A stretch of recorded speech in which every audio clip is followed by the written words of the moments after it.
Барлықтарыңызға сәлем, құрметті халық емі оқырмандары. Белсендірілген көмір туралы айтып өтетін боламыз. Толық жандар өз мүсінін қалыпқа келтіру үшін белсендірілген көмірді бұрыннан пайдаланған, кейін ұмыт қалған. Енді міне оның тұрмыста да, медицинада да пайдалы екенін сөз қыламыз. Құрметті халық емі арнасының оқырмандары, арнамызға тіркеліп, лайк басып, комментарий жазып, достарыңызбен бөлісеміз. Бұл дәрі қазіргі таңда асқазан ауруларына пайдалы әрі арықтауға көмектесетін қасиетті жағынан танымал болып тұр. Онымен токсикоз, гепатит, ұшыну, улану, ішек жолдарының бұзылуын емдейді. Сонымен қатар басқа химиялық дәрулерге қарағанда оның құрамы экологиялық жағынан таза болып табылады.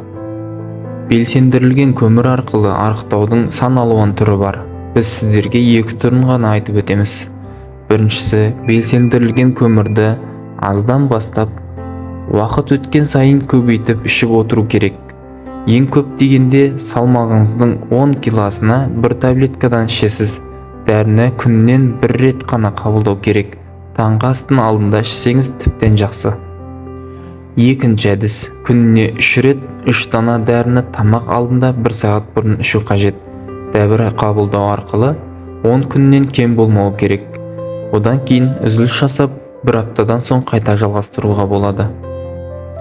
Белсендірілген көмір үгітілгіш келеді. Ол ағзадағы улы қажетсіз заттарды, дәрі-дәрмек қалдықтарын, денедегі артық суды шығарып, қалыпты жұмыс жасауын реттейді.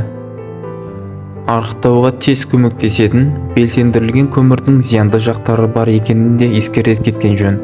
Оны арықтататын құрал деп емес, ағзаны тазалағыш құрал деп қабылдаған дұрыс. Демек, ол денедегі қажетсіз заттармен қоса пайдалы дәрумендер мен микроэлементтерді де шығарады деген сөз. Сондықтан ағзаны тазалау барысында қосымша дәрумендерді қоса қабылдаған абзал.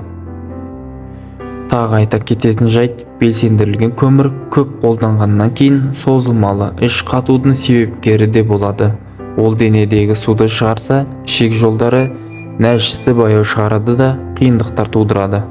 Белсендірілген көмірді артық салмақтан арылудың жолы деп түсінгеннен гөрі арықтаудың басқа амалдарына қосымша ретінде пайдаланыңыз.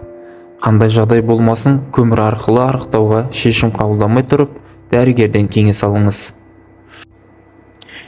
Белсендірілген көмірдің келесі де пайдасы: шағын бөлмелердегі, шкафтардағы, дәретханалардағы, ванна бөлмесіндегі және аяқ киімдегі жағымсыз иістерді кетіреді. Егер сіздің аяқ киіміңіздің иісі жағымсыз болса, көмір таблеткаларын түні бойына салыңыз.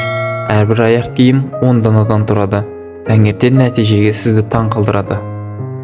Бөлмеде, шкафта немесе тоңазытқышта иісті кетіру үшін 15-20 таблетканы ұнтақтау керек.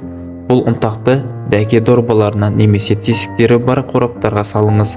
Оларды дұрыс орындарға орналастырыңыз. Белсендірілген көмірдің сұлулық үшін пайдасы да бар. Бұл тамаша дене тазартқыш қана емес, теріні де тазартады. Бет терісіне тазартатын маскалар қолданылады. Міне ең оңай рецепт. Белсендірілген көмір 1 таблеткадан ұсақ ұнтақты ұнтақтаңыз. Сүт 1 ас қасық, желатин 1 шай қасық. Бәрін мұқият араластырыңыз. Масканы қолданар алдында тері таза болу керек. Жақсырақ скрабтан кейін қылқаламды пайдаланып, қабақтарды қоспағанда композицияны бетке жағыңыз. Уақыт 15-20 минут. Маскадан кейін нәрлендіретін кремді қолданыңыз. Аптасына 1 рет қолданыңыз. Курс 1-4 апта. Содан кейін үзіліс жасаңыз. Белсендірілген көмірдің пайдалы қасиеттері. Әрбір отбасының дәрілік шкафында әрине көмір таблеткалары бар. Бұл улану немесе ас қорыту бұзылған жағдайда бірінші көмекші. Ол шет елдерге саяхаттауды ұнатқандарға бірнеше рет көмектеседі. Көптеген адамдар оны қара алтын деп әзілдейді.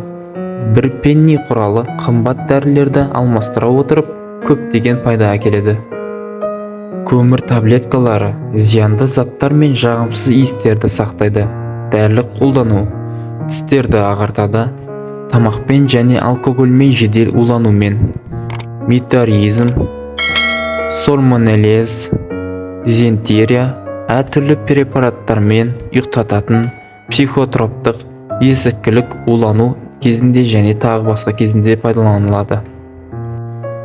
Белсендірілген көмірдің қарсы көрсеткіштері: асқазан жарасының өршуімен, жаралы колит, ішек атониясы, асқазан ішек жолының қан кетуі, жеке төзімділіксіздік, бір мезгілде қабылданған препараттардың әсерін төмендетеді. Жанама әсерлері бар, нәтижесінің қара түске боялуы, диарея және іш қату. Құрметті Халық емі арнасының оқырмандары, біз берген кеңестер пайдаңызға жараса, арнамызға тіркеліп, лайк басып, достарыңызбен бөлісіңіз.